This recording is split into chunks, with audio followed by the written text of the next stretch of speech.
Donald Trump comes back into office, as he will do, and peace does break out, or a version of peace breaks out in Gaza, he'll be able to turn around and say, look, all these foreign policy so-called experts, the foreign policy establishment that's been around in Washington for decades, they don't know what they're doing. This is the way to conduct diplomacy and to achieve peace in hostile areas of the world. Well, Alistair, first of all, talk to me about the kind of significance of this ceasefire agreement in Washington. Joe Biden, is he a man in a hurry when it comes to the Middle East? He's very much a man in a hurry. Joe Biden has, I think, from my last count, 55 days left in office. He never wanted to get embroiled in the Middle East. It was one of the things that at the start of his presidency, he was quite happy to accept the status quo and move American priorities onto other things. Obviously, with the October 7th attacks last year, that changed everything. And then the wider conflict in the Middle East has essentially sucked up, with the possible exception of Ukraine, all of Joe Biden's foreign policy agenda. He doesn't want to leave office with the Middle East in flames. The deal yesterday that brings an end to the war between Israel and Hezbollah is a coup. There had been a suggestion that might be kept on ice until Donald Trump came back to office. But of course, that's only one element of what's happening in the Middle East. We've got the war in Gaza that's still going on. We've got the hostages that are still being held there.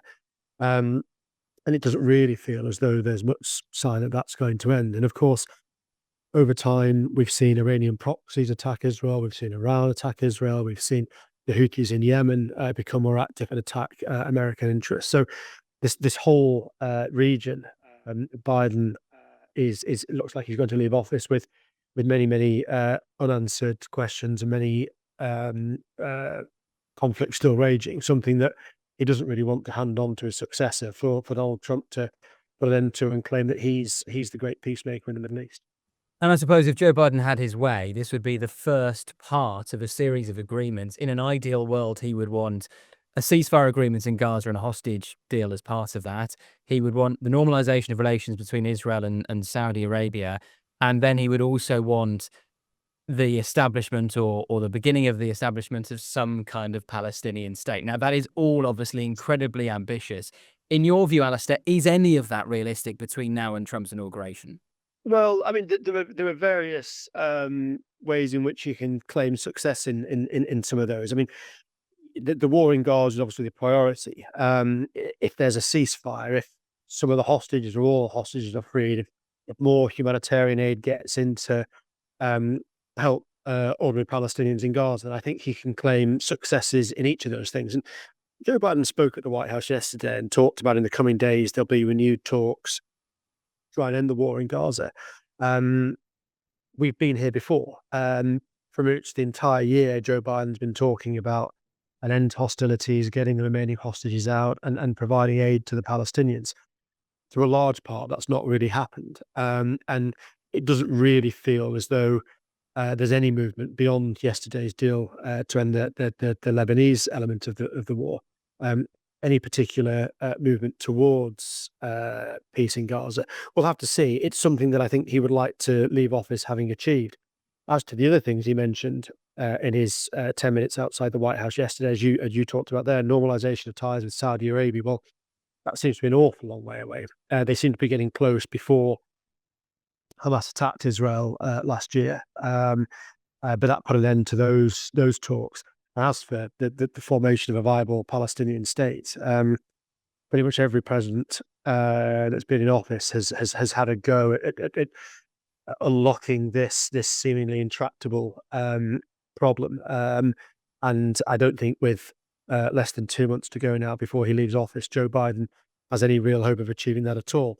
What I think he will want to do is to put down markers, a framework perhaps for that to be built on. But I just find it fascinating that Biden really had the US relationship with China, the Indo-Pacific, in his sights in terms of foreign policy priorities.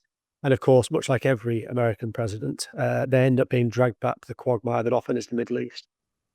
And obviously, Joe Biden is very fixated on what his legacy will be as president. How worried will he be that Donald Trump may come in and be able to build on the groundwork he's done Yeah. towards a ceasefire agreement and take all the credit for it. Well, the legacy is an interesting because I think you can sort of divide it into two things. Um, the war in Gaza and the American inability to put an end to it, I think, contributed significantly to Kamala Harris losing the election. So I think that that's part of his administration's legacy.